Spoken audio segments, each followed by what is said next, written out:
everyone. I'm Barbara Ham-Lee. From the time you are born until the time you die, for many in the African American community, the Black church is the focal point from which life happens. It's where you are baptized, receive spiritual and moral guidance, learn to sing and speak in public, take on leadership roles, and have your homegoing service. It's the place where you make lifelong friends, get married, fight for civil rights and social justice, and praise God. The church has a rich history and a bright future. But is it the same church of your parents and your grandparents? Interesting conversation with some outstanding preachers. That's next on Another View. Stay tuned. We'll be right back.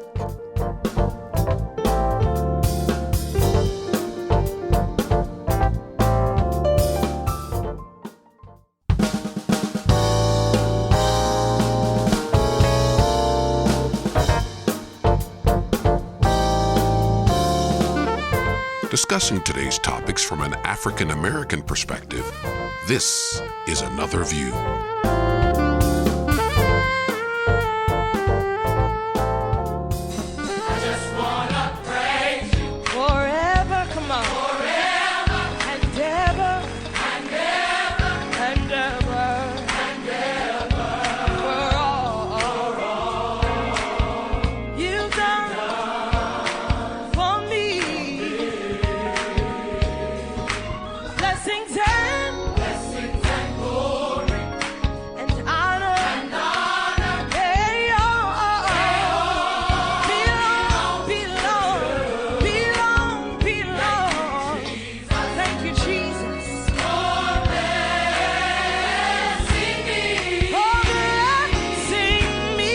Hello, everyone, and welcome to Another View. I'm Barbara Ham-Lee. Just some music to get us in the mood for our conversation today about the Black church that you were listening to. I Just Want to Praise You by Marette Brown Clark.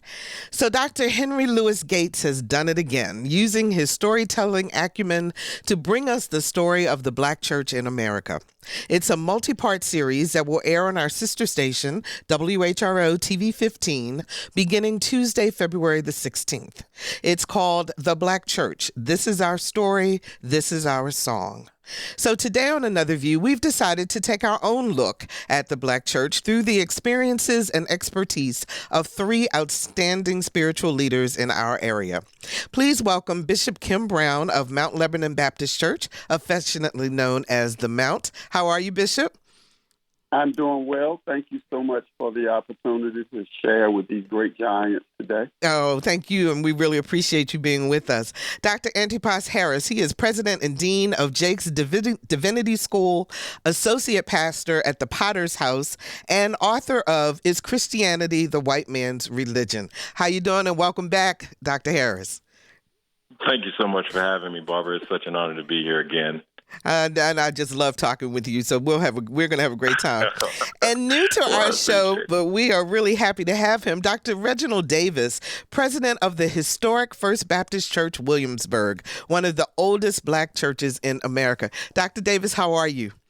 I'm doing well, and you? Good. I'm doing just fantastic. Thank you so much for joining us. So, gentlemen, before we get into the history and all, first of all, audience, I want you to pray for me. I got 3 preachers in 1 hour, so here we go. But I want to ask each of you, how has the pandemic affected your individual churches? In terms of service, in terms of your outreach, or whatever, how have you been doing during the pandemic? Dr. Davis, let's start with you. Well, as you know, First Baptist Church consists of older members, and quite naturally, we have been closed since March of 2020, and it has affected our coming in to worship together, to see each other's faces. But we've been doing extremely well when it comes to Zoom, our Zoom services, our Bible studies. In fact, we're having more people on Zoom and Bible study and worship services, so that's a plus. Mm-hmm. And we are also working with the Tri-County pastors here that we try to get box lunches once a week to help those families that are struggling to feed their children. So the negative is that we can't see each other in person, but the positive is that we are getting more participants, and we have a very outstanding tech team that keeps us connected. That's great. Bishop Brown, you've got churches all over. How has the pandemic affected you guys? Well, Barbara, we were blessed that we were already very heavy in technology. Mm-hmm. So before COVID, and we, like Dr. Davis, we haven't had in-person worship since March of last year. But we were already at about 75% of our giving was online already before COVID. So it was not a hard pivot for us. One of the things that we have learned is, and these two words have become kind of our parameter words for where we are, adaptability or flexibility.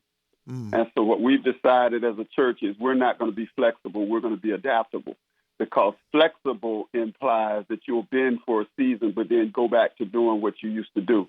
And I don't think any of us are going to see church again the way we did pre-COVID. Yeah. Dr. Harris, I know the Potter's House, it's a huge church. Well, how has it affected you guys?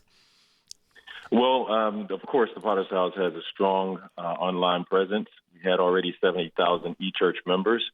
Now, of course, all of the 30,000 local members are e-church members, and we've grown exponentially.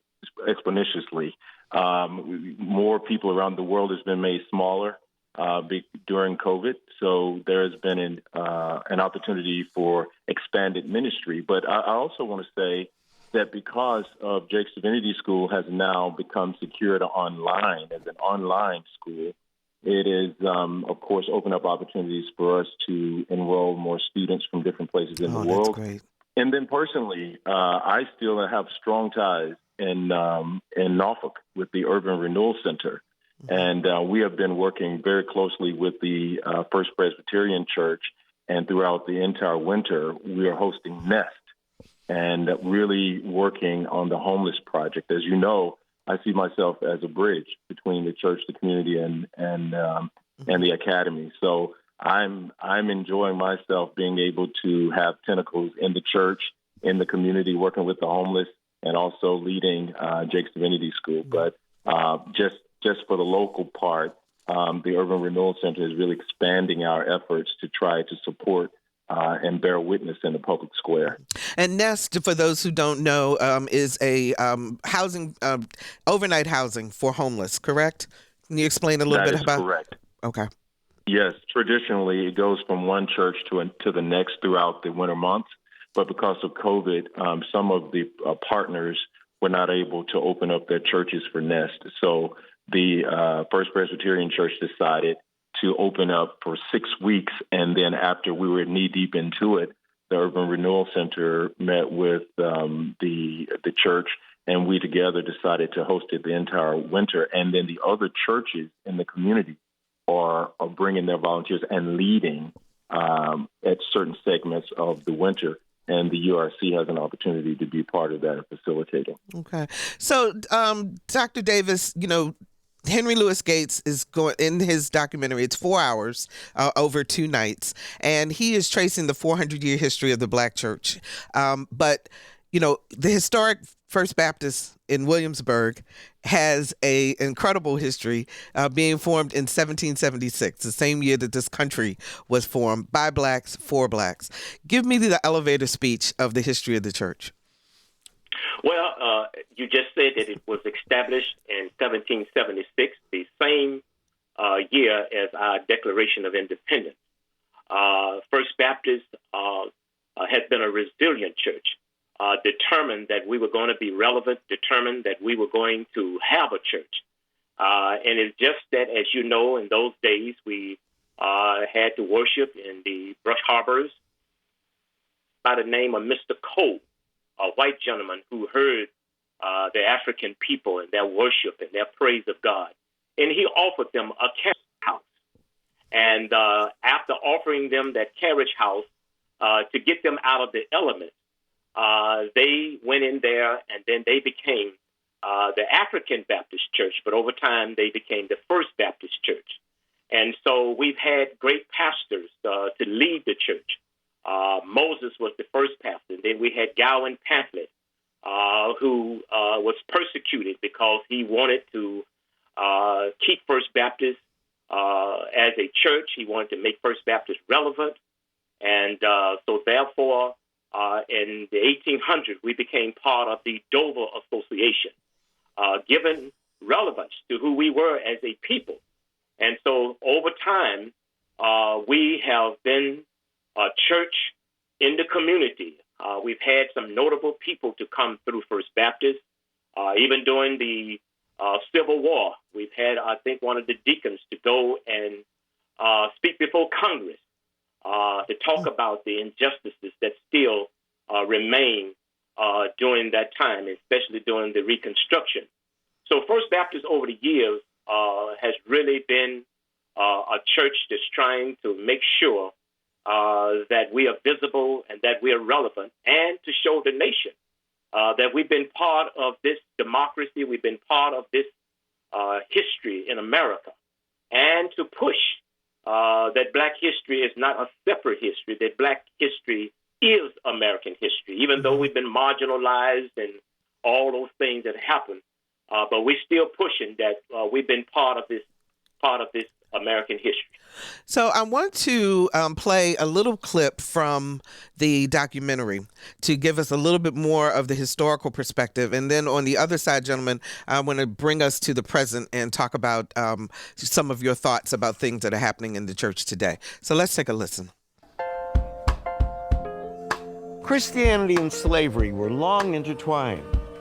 While masters believed that their religion could be used to pacify their slaves, African Americans transformed Christianity and created a new culture that would serve as the foundation of their freedom struggle. The oldest independent African-American denomination is the African Methodist Episcopal Church, founded in Philadelphia in 1794 by Richard Allen, the formerly enslaved Black man who purchased his own freedom. Black religious leaders such as Reverend Allen took a strong abolitionist stance, even helping slaves escape through the Underground Railroad. During the Civil War, some served as army chaplains, and once the war ended, many mobilized Black political participation. Some even held public office. The Black church provided leadership opportunities for men and women who, by and large, were in subservient positions in the workforce. And so all of these preachers doing work in the Black church have been critical to giving Black people a space to envision that a different world is possible. The late 1800s saw a dramatic proliferation of Black churches, and the church remained central to Black life through the 20th century, particularly at the height of the Civil Rights Movement. In the 1960s, the church is playing a much more overtly militant and political role in terms of trying to organize people to defeat Jim Crow, end racism, and also to promote economic equality. The tradition of Black religious leaders shepherding the freedom struggle reached its pinnacle, the Reverend Dr. Martin Luther King Jr. Dr. King fused religion, nonviolent resistance, and the prophetic tradition to challenge Jim Crow, while invoking the musical legacy of the spirituals that enslaved African Americans had created. Today, the Black church remains a fundamentally important institution in the Black community. The Black church has had to be everything to Black people because American society was unwilling to do so. Today, we don't need the church to do the same things for us, but do I think the church is still a relevant institution? Absolutely. It is the place that you can come and rebuild your spirit after you deal with the spiritual assault on Black life that many African Americans experience because of enduring histories of racism and discrimination.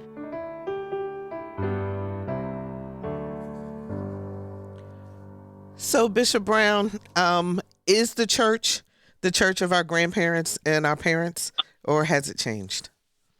You know what? That's a great question, Barbara. I think the best way I'm excited to hear what Dr. Davis and Dr. Harris are going to share. I think what has happened is we might have had to repackage the church. I use this example. When I was a child, when most of us were children, you'd buy orange juice in the grocery store in a glass jar. And today you're buying that orange juice in a plastic jug with a snap cap rather than the old metal cap. But you know what? It's still the same orange juice. It's just been repackaged. And so for me, the foundation of the Black church is going to always and still is birthed out of a spirit of transformative ministry that finds its foundation in liberation. We might be packaging it different, whether it's through Black Lives Matter or protests, but the essence of the Black church is still the same. I think we are the place where people come, embrace liberation. I think one of the challenges that the body of Christ, the church universal, is wrestling with right now is the fact that the Black church typically sees Jesus Christ through the lens of a liberator and not just a savior, or being a savior and being a liberator are synonyms, where some of our colleagues only see Jesus through a salvific reality that doesn't embrace liberation. And so I think the Black church is still relevant. I still think that the assignment of the Black church has stayed the course. We might be repackaging it a little bit different because of the times and COVID, whether it's virtual or anything else, but it's still the agent of liberation and social justice and social support that it's always been.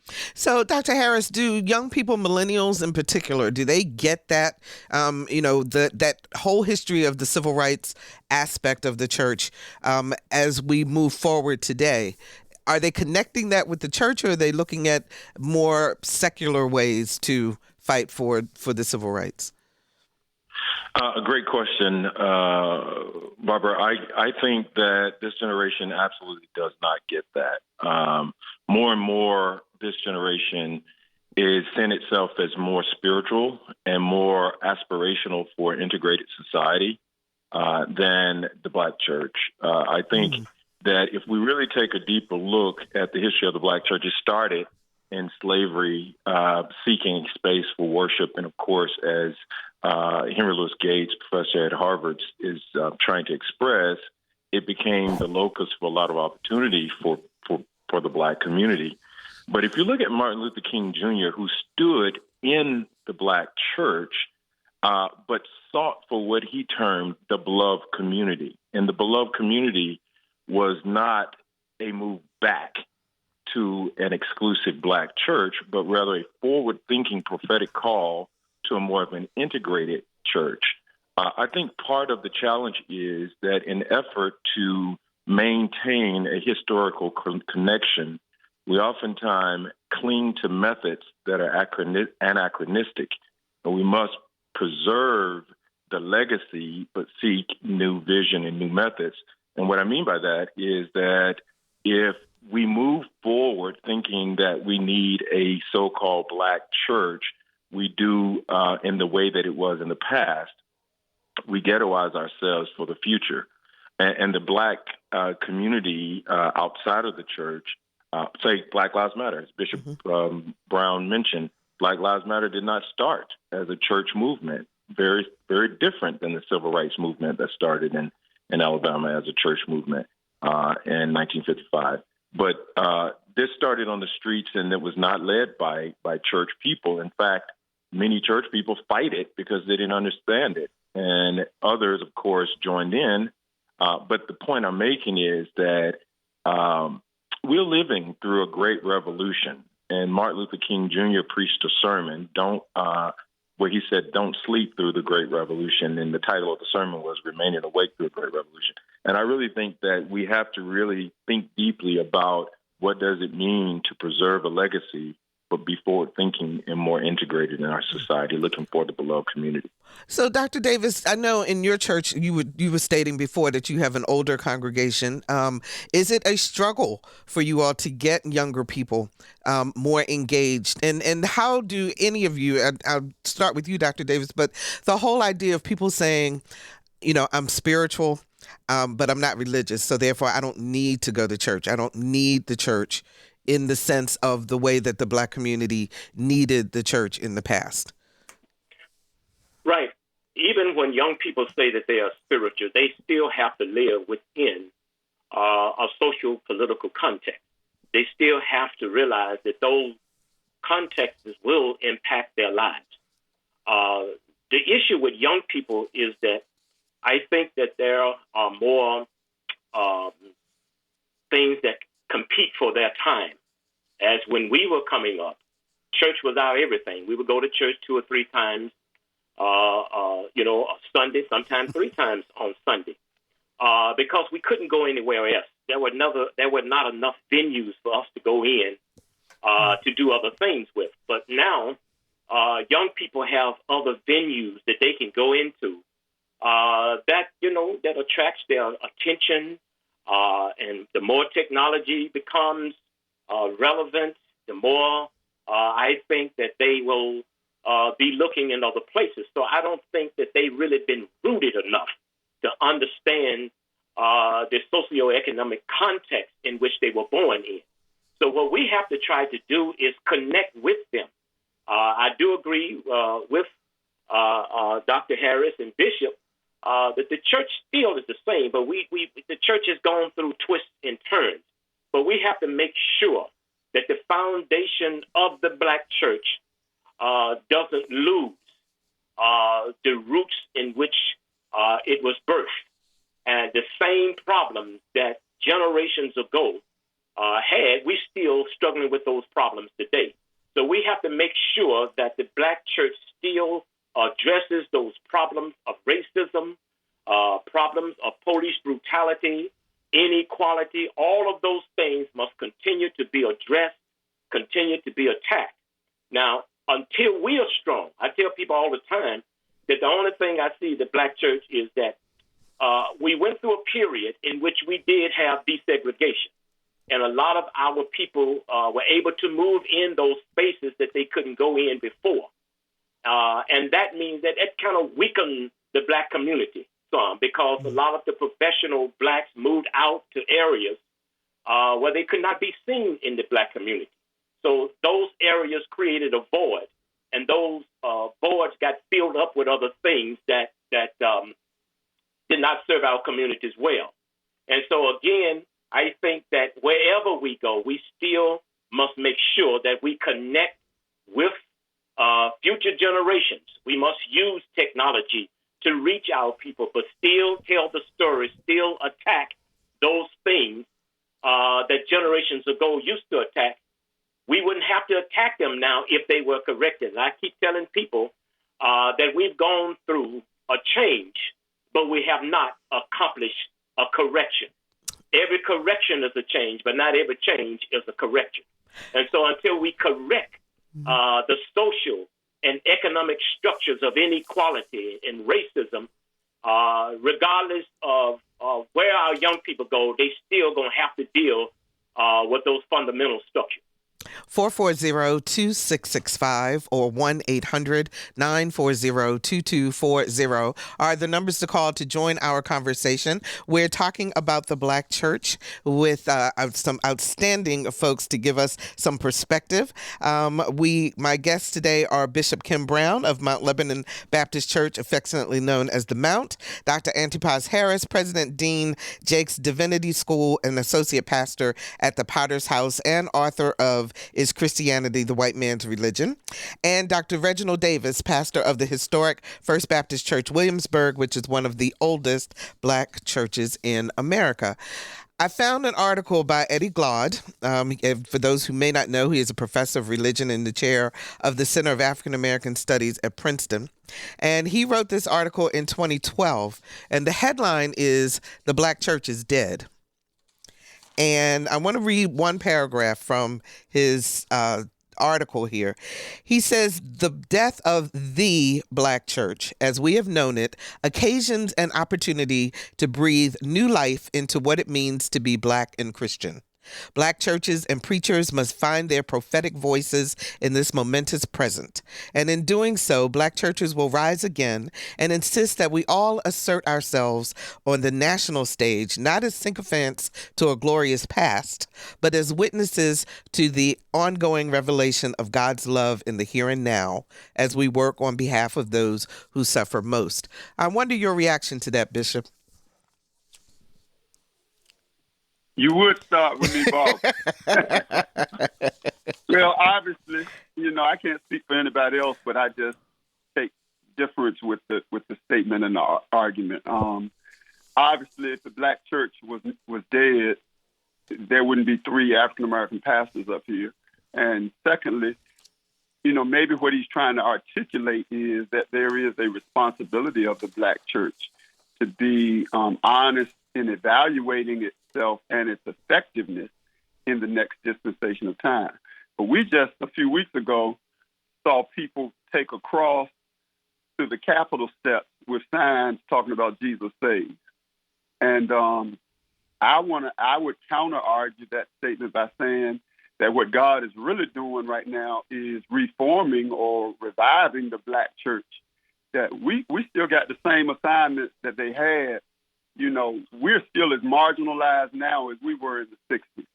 And I think what has happened is, back to some of the earlier statements, I identify that there is a generation that has been raised that because they're able to get opportunities that we might not have been afforded in the past, and we might not have communicated as diligently to generations coming, that there might be a demographic of our populace that will be not as aware of the social economic plight of many people.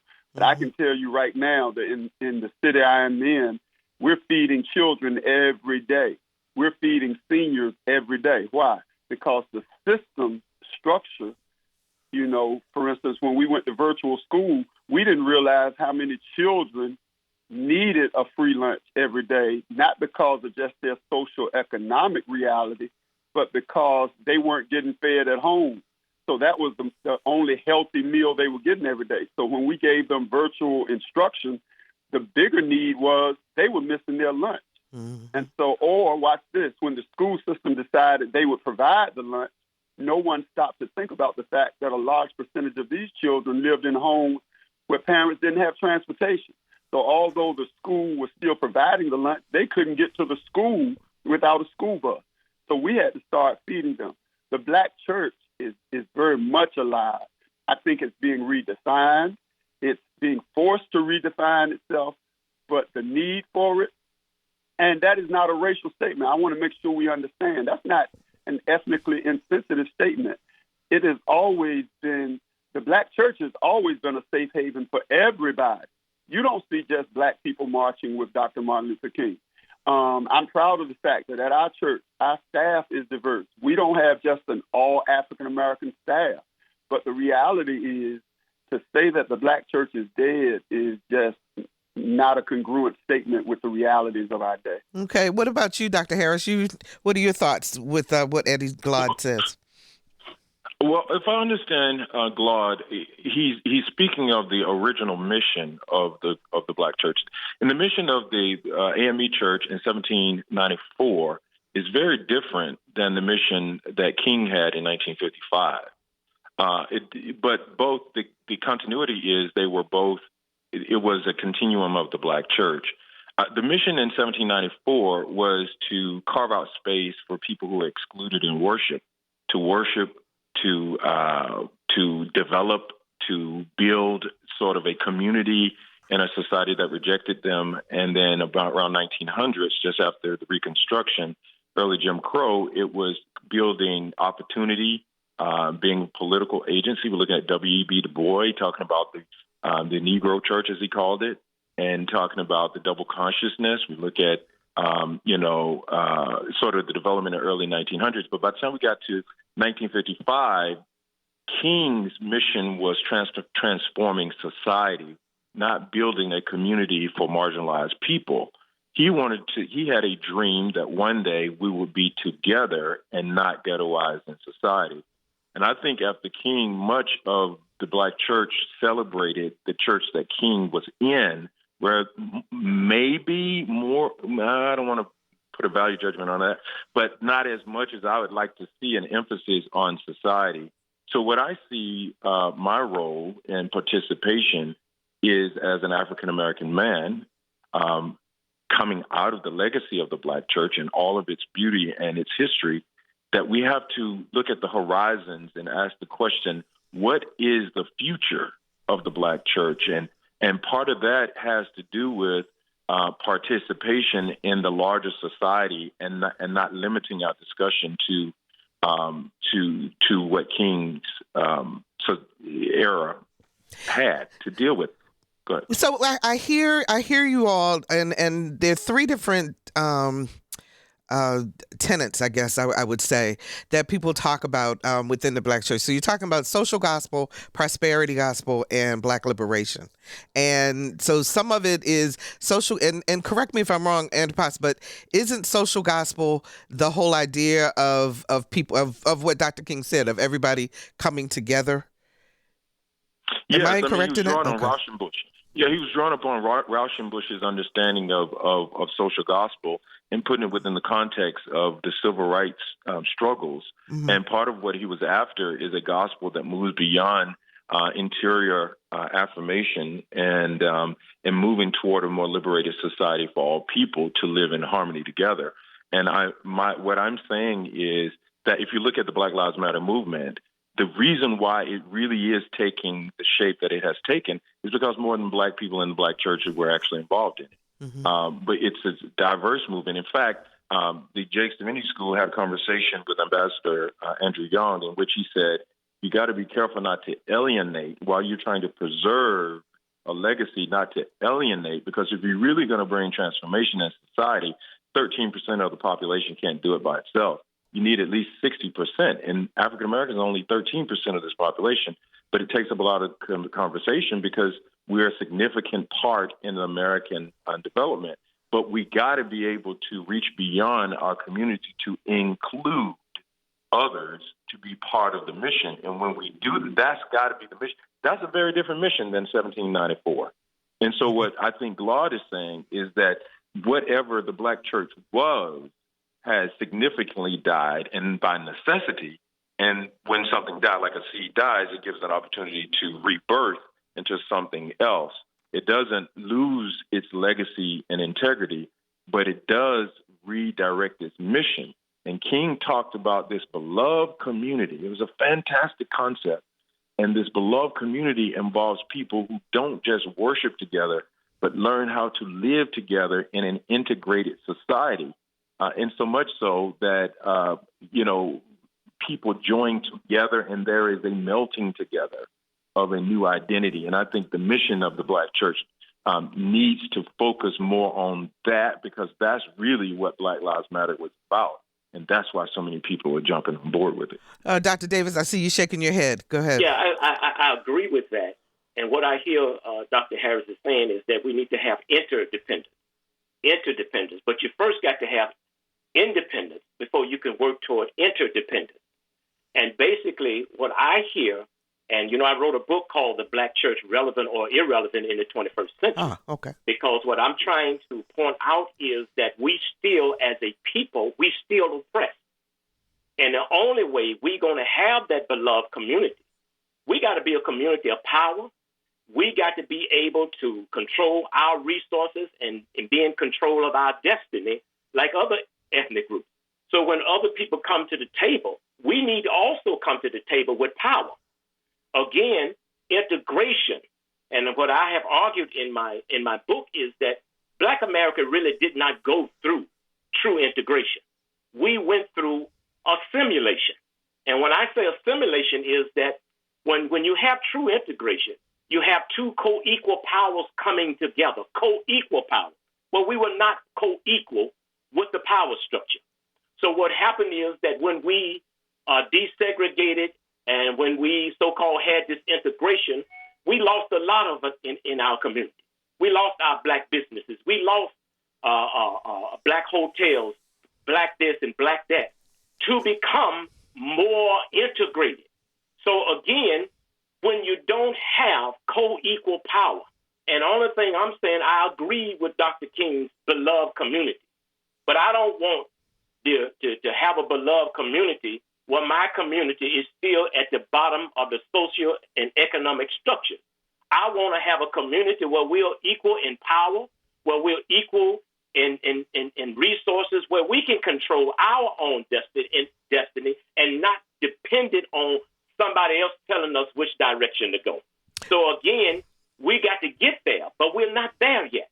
So when when Dr. King was struggling for desegregation, he was talking about the beloved community. He was also talking about power. Now, of course, H. Rap Brown and those that came behind him started talking about black power. Well, Dr. King did not understand that concept initially, but he finally came on board with that. Because if you're going to be people who are going to be part of the greater society, you got to have some power. And that's why we had the Black Power movement. Black people need power. And if we're going to be part of what I call the interdependence, when other groups and ethnic groups coming together to live in a nation, you got to be a people of power. And until we become a people of power, we're going to always be at the economic and social mercy of other ethnic groups. And I don't think Dr. King wanted that. I don't think that's what he worked for. And I think he just needed help to articulate where do we go from here. And he also said in his letter, where do we go from here? We got to what? We got to support ourselves. We got to pool our resources. We got to put our money in black banks. In other words, we got to become a community of power. And once we become a community of power, then we can connect to other venues and intersect with other people. But let us intersect with power. But and I hear exactly what you're saying. I don't disagree with you, but here's my question. How do we do that? And how does the church play a key role in creating that power if we are losing people, you know, in terms of even wanting to come to church, even wanting to be a part of a church community? How do we do that? Well, I think that as Bishop Brown and his church has been doing, they have been meeting the needs of the community. I think that we need to start teaching again economic literacy. And what does it mean to control your own destiny economically? I think that we need to start buying hotels, and I think we need to start more businesses in our community in order to employ our community. Think about this. African-American people, we have $1.3 trillion. I want y'all to think about it. $1.3 trillion going through our collective hands. That's a staggering amount of money.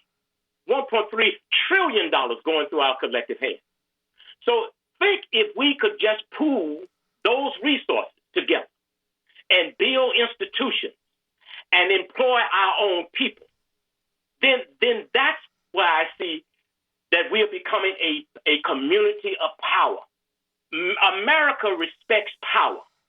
So in order for us to be the kind of free and independent where we can work toward interdependence, we got to become a people of power. So again, $1.3 trillion flowing out of our communities into the hands of other ethnic groups. But yet, is that true community? Is that really building the beloved community when your resources are going out? The point I'm trying to make is that we need to put emphasis on recycling those dollars in our community like we used to do. And that's why we need to make the connection with the pre-civil rights and the post-civil rights. Pre-civil rights, we couldn't go anywhere. That's why our money recycled in our community, and we controlled our institutions. We think about the black church and all that it birthed within our community. All of that was because we pooled our resources to become a people of power. I heard one guy said in Memphis, Tennessee, we kept pushing and pushing and pushing until they opened up the door, and now all of our money is gone, and we look back. Yeah, we can go into the front of the bus, we can go into the hotel, but now we don't have any money to own anything. And when you don't own anything, you don't control anything. So we got to get back to controlling our institutions again if we're going to get toward Dr. King's beloved community. Okay, Dr. Harris, so you wanted to respond to that? Yeah, no, I agree with Pastor Davis. The problem. Can you mute yourself? I'm sorry. Mute yourself on your Zoom. I guess what I'm saying is I agree with Dr. Davis's description of the problem in his emphasis on power. I guess the contribution I would make to that conversation is that as an entrepreneur, right, I write books, I sell books, I have a lot of things going on, but I want more than Black people to buy my books. To get that kind of economic power, you can't just focus on your 13% of the population. I had a conversation last week with a group of scholars who were making the point that they're writing to their community. I said, I'm writing to the world. At Jake's Divinity School, we got everybody comes to our school. Now, we're unapologetically who we are, but we want to create an opportunity for everybody to come. And the same thing with our churches, same thing with our schools and our project, the Urban Renewal Center. We want others who see this problem and want to be a part of the solution to participate. And that's how you gain the power that you're talking about. It's that how do you draw the rest of society into this project? Because they're goodwill people all around. But if you alienate them and focus only on the $1 trillion that's in our community, then you miss the $5 trillion that is outside of the community that can also add to the power within your. So I'm just pushing for a broader audience. That's all I'm saying. Okay, Bishop, go ahead. I want to jump in and just share. Let's just be honest. I think all of us up here are theologians and we're realists. African Americans have been cultured to assimilate better than other ethnic groups. Mm-hmm. So I agree wholeheartedly with what Dr. Harris is saying, but let's face some reality. The African American church, although we are unapologetically African American, we've never closed our doors to people of other ethnicities and make them, for the most part, feel comfortable when they come. It can be one person of a different ethnicity in the African American church. We will make them feel comfortable. They can move into leadership. Find models where African American, now here's the thing, and I'm going to say this, African Americans will transition to a church context where the pastor is white easier than our Caucasian brothers and sisters integrating into a congregation where the pastor is Black. Why? Because we've been trained, cultured, how to assimilate. We're accustomed to being the only person in the room of African American ethnicity. The history and legacy of slavery, good or bad, is that we have learned how to step into cultural and contextual realities where we are the minority. The majority race sometimes has not been as open to doing that. And one of the things that we're seeing happen right now, for instance, that's why the evangelical church is having so much stress with critical race theory and things like that. You cannot begin to tell me that you are committed to preserving life in the womb and not be committed to preserving life outside of the womb. It's not, Black Lives Matter does not offend anybody except those who don't want Black lives to matter. It was never people saying that other lives didn't matter. What these young people are simply saying is we want to remind everybody that Black lives matter as well. And so now it's amazing to me to see how many people what's been alarming is to see how many pastors in majority ethnic racial moments have not stepped up to say that what happened at the Capitol was not godly. And I think one of the problems is whenever assimilation costs me my identification, that cannot be the will of God. That's right. Because God doesn't want me to lose my identification to be able to build relationship with everyone else. I agree that Jesus is love. We're supposed to be able to operate in a loving relationship with everyone. But sometimes what I hear is that means I have to give up my identity, not wear my hair a certain way. It's amazing to me that I should not have to worry about cutting my dreads off to get a job. The reality, that's what Dr. King was talking about, measuring us by more than the color of our skin. And we are operating in naivete if we think right now that our society, especially in this nation, if nothing else, over the last 2 months, we've been shown we have not come as far as we thought we have. The reality is I'm proud of the fact that our church led a march in our city. I was proud of the fact that the march was extremely diverse. What I'm not as excited about is how many of my colleagues of an ethnic persuasion other than mine did not participate. Let's go to the phones, 440-2665 or 1-800-940-2240. Kit joins us from Norfolk. Hi, Kit. You're on the air. Good afternoon, Ms. Ham-Lee, and thank you so much for taking my call. I love your show. Thank you. I had a question. The church leaders had addressed a generational shift in the church and had said that the younger community wasn't finding the same welcome in the church. I've wondered how much they felt that had to do with the younger generations embracing LGBT rights and the issue in the larger Christian church that is not specifically limited to the Black church of heteronormative values and a rejection of homosexuality and transgender. I have an African-American friend who's spoken to me very many times about his role in the church, and he's lost contact with his family, essentially been disowned because he refused to stop being gay when the church and the church elders tried to cure him of being gay. Okay, let me let the pastors respond because we don't have a lot of time left in the hour, believe it or not. It's flown by. Thanks, Kip, for the call. Bishop, you want to take that one on? Well, yes. Real quickly, Barbara, thank you. That's a great question. I think one of the challenges, I say this all the time, is the church has to reconcile the difference between civil rights and Christian rights. Christian rights, R-I-T-E-S. Civil rights, R-I-G-H-T-S. So what I believe, and he is exactly right, because of our inability to reconcile that, we alienate people. I remind people all the time, Jesus loves everybody. He doesn't just love heterosexuals. He loves everybody. Now, that doesn't mean I'm going to compromise my Christian rights, but it does mean I have to create an atmosphere where everybody is comfortable at coming to worship God. But the gospel sometimes will make us uncomfortable. One of the things we got to reconcile is how to embrace everybody in all walks of life, difference between Christian rights and civil rights. Okay, let's see if we can get another call in. Eddie joins us from Chesapeake. Hi, Eddie, you're on the air. Hi. I love the show.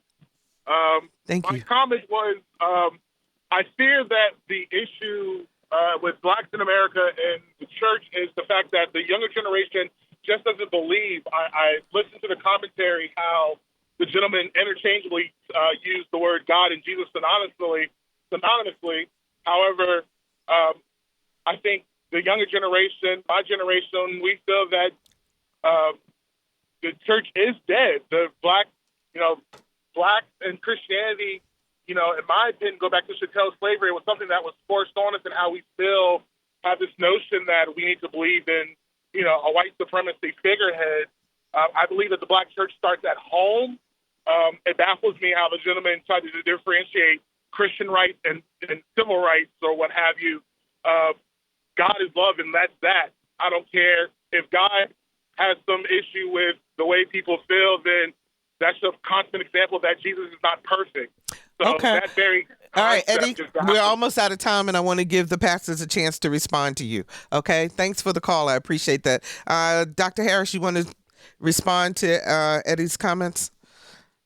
Well, yeah, the experience of he mentioned, the white supremacist figurehead. The Jesus that we experience in the Black church is not a white supremacist figurehead. That's the mystery of the gospel and its translatability to the people who are suffering on the plantation. One constant in the Black church throughout its history is that God is on the side of the oppressed, and even whomever consider themselves oppressed. That's what I mean. We have to preserve the legacy and deepen our identity into our history. That's how we know who we are. I'm concerned about our audience, not distorting who we are. We need to be who we are and hold on to the Jesus that developed us into this point. Okay, Bishop, go ahead. Barbara, I would just tell that caller he needs to go to our YouTube channel. A few months ago, I preached a sermon called Religious Racism. And I started the sermon with a clip of Good Times where JJ has painted a picture of Jesus as a black man. Mm-hmm. And the reality is, I do agree that the church might not have been as effective in communicating the correct portrait of Jesus as Scripture portrays him physically and socially. Jesus is a liberator throughout the scripture. The book, if that wasn't the case, there would have been no Negro Bible during slavery. The reason why the oppressor had a Negro Bible during the slavery is because they didn't want slaves to understand the liberation theme that runs through the Bible, whether it was Moses, whether it's Joseph, all through the Bible you see liberation. So I agree that we need to be more effective at portraying the Christ of the Bible and not the Christ that sociologically has been given to us that's on people's mantle in between Martin Luther King and John F. Kennedy. And Dr. Davis, you get the last word because we got a minute and a half left.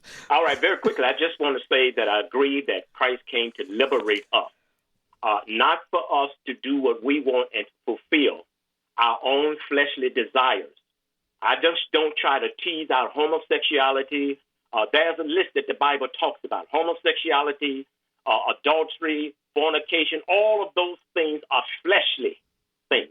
Now, he came to liberate us that we might live according to his word to free us. But Paul also says, don't go back and get entangled again. And very quickly on this whole situation about is Christianity. Christianity is not a white man's religion.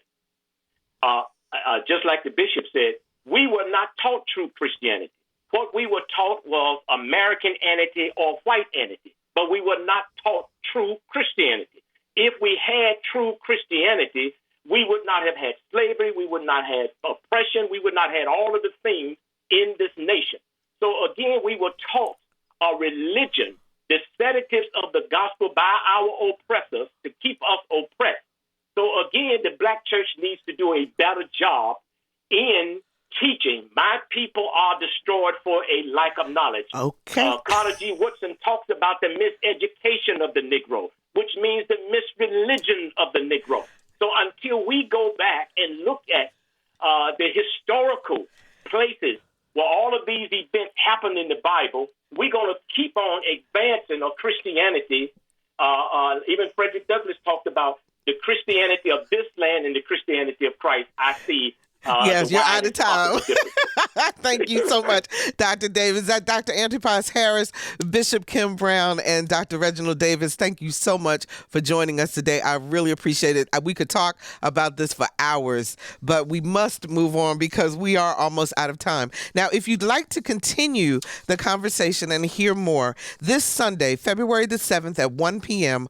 on Hot 95, which is WNSB, the NPR station over at Norfolk State University.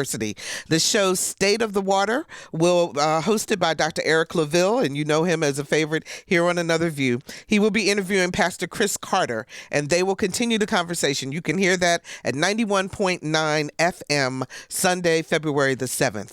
Also at NSU next Wednesday the 10th, the 9th generation grandson of Thomas Jefferson and Sally Hemings is going to do a virtual talk.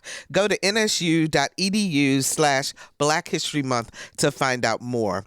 And next week on Another View, our Another View Roundtable pundits with their take on current events. Our theme music is an original composition performed especially for Another View by Jay Sennett. Lisa Godley is our show producer. Todd Washburn is our audio engineer, and Dr. Barry Graham answered our phones. I'm Barbara Ham Lee. We're still fighting this pandemic. Wash your hands frequently. Stay 6 feet apart or more. Wear your mask in public or around people you don't live with, and register for your appointment to get your COVID vaccine. See you next Thursday, everybody. Thank you so much. Bye-bye.